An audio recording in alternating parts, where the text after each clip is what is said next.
Andriamantarako Tomahanina, Florent, candidat ben'ny tanàna amin'ny commune Pahitrosy. Za zany mananjanaka efatra.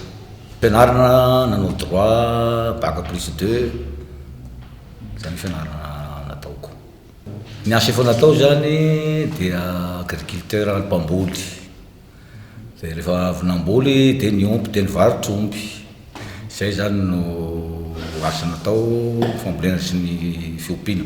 Hatramin'izao zany dia mbola fambolena sy ny fiompiana ihany zany natao amin'izao fotoana izao.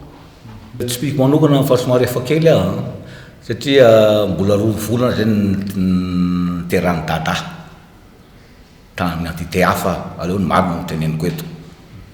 Antité hafa dia voasafidin'ny team hoe ho candidat.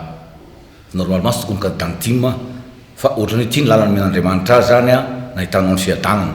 Kamby izy angamba satria nisy fotoana nahita verset dia hitako hoe ohatrany hoe Jérémie 5:5 andiny faraka amby folo izy zay dia zaho izy nanoro ny lalana ny fiadananao tia amin'ny team zany amin'izao fotoana izao.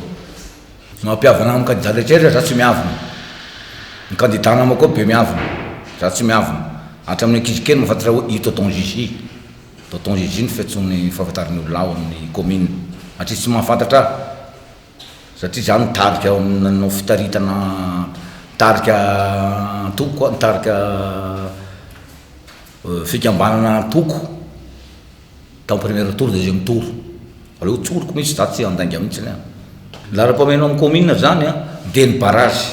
Ary io barrage n'Ambatomaiky, barrage ny Ambatomaiky io io no vita dia manoraka anay rehetra ohatra ny ampanefy io amin'ireo commune Rahavavy rehetra ireo dia mahazo mamboly indroa ny olona in-telo anatin'ny ray taona. Zao zany zao amin'ny main-tany dia tena mipetraka fotsiny zany le tany dia lasa amidy anaovana biriky ny tany.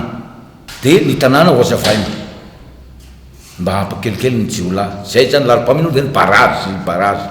Zay io kopaka mba ao foana ny entin'ny ben'ny tanàna izay nifandimby tamin'io amin'ny toeran'ny ben'ny tanàna io.